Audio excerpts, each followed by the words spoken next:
पुणे महानगरपालिकेचे माजी अधिकारी प्रशांत वाघमारे यांच्यावर 2,000 कोटी रुपयांचा एक घोटाळा प्रकरणी गुन्हा दाखल झाला आहे आणि यानंतर आता न्यायालयाने लाचलुचपत प्रतिबंधक विभागाला त्यांची चौकशी करायला सांगितलेली आहे। या सगळ्या संदर्भात आज जेव्हा सर्वसाधारण सभेला सुरुवात झाली तेव्हा अरविंद शिंदे जे काँग्रेसचे नगरसेवक आहेत यांनी एकदम आक्रमक भूमिका घेतलेली आपल्याला पाहायला मिळाली। नेमकं काय घडलं त्यांच्याकडूनच आपण जाणून घेणार आहोत। आता या सगळ्या संदर्भामध्ये प्रशांत वाघमारे यांची एसीबी कडून चौकशी करायला सांगितलेली आहे। आज सुद्धा तुम्ही अतिशय आक्रमक भूमिका घेतलेली पाहायला मिळाली। नेमकं काय पालिकेने करणं गरजेचं आहे वाटतं या सगळ्या ह्याच्यामध्ये? आम्ही यापूर्वी पण भ्रष्ट अधिकाऱ्यांसंदर्भामध्ये आक्रमकच भूमिका घेतली होती, पण या विषयामध्ये जे पूर्वीचे नगर अभियंता होते वाघमारे साहेब यांच्याबद्दल तत्कालीन आयुक्त सौरभराव यांनी चौकशी करूनच नाही म्हणून असं कोर्टामध्ये से दिला, ॲफिडेविट दिला। ज्या वेळेला हायकोर्टाने त्यांच्यावर ताशेरे ओढले की अशा पद्धतीने भ्रष्ट अधिकाऱ्याची चौकशी झाली पाहिजे आणि ती जेव्हा करत नाही मग यांनी महानगरपालिकेने 10 लाख रुपये खर्च करून एक वकील दिला की बाबा ही चौकशी होऊ नये। एवढी महापालिकेला एवढी करदात्या पैशाचे 10 लाख रुपये खर्च करायची गरज आहे? त्याच्या विरोधामध्ये निकाल लागल्यावर मग सुप्रीम कोर्टात गेला। सुप्रीम कोर्टाने सुद्धा दणका दिला, त्याच्यावर ताशेरे ओढले की जर भ्रष्ट अधिकाऱ्याचा विषय असेल तर त्याची चौकशी ओपन इन्क्वायरी झाली पाहिजे।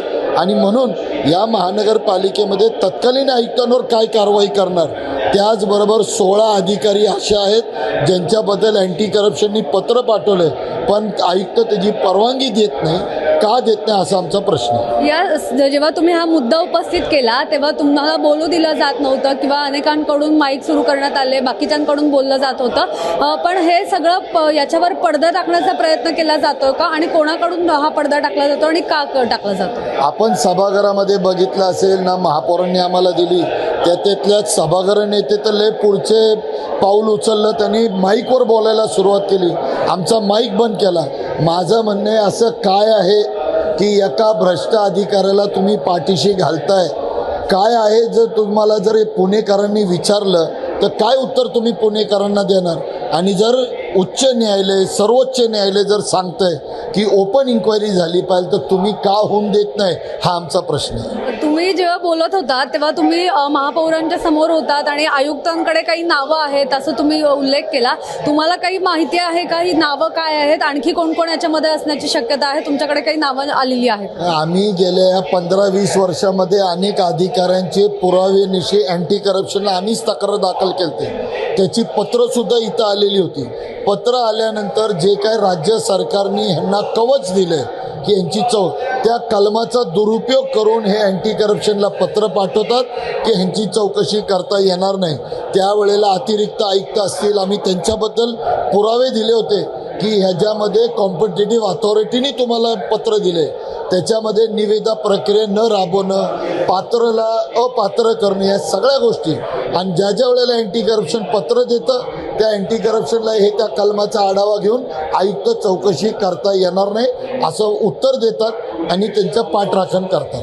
पण ह्या प्रशांत वाघमारेंच्या प्रकरणामध्ये काही नावं आहेत का? काही नावं आयुक्तांकडे आहेत असं तुम्ही मगाशी म्हणत होता? नाही, प्रशांत वाघमारे तर हे बांधकामामध्ये आहेत, पण घनकचऱ्याचा विषय, रस्त्याचा विषय, स्मार्ट सिटीचा विषय, या खात्यांमध्ये सुद्धा मोठे भ्रष्टाचार झालेत। त्या भ्रष्टाचारांची चौकशी आयुक्त का होऊन देत नाही, हा माझं ह्याच्यावर का आयुक्तांना जोपर्यंत उच्च न्यायालय सर्वोच्च न्यायालय दणका देत नाही तोपर्यंत आयुक्त करणार नाही का? पण आमचं म्हणणं आहे की एक उदाहरण तरी तुम्ही लवकरात लवकर या पुणे शहराला होऊ द्या।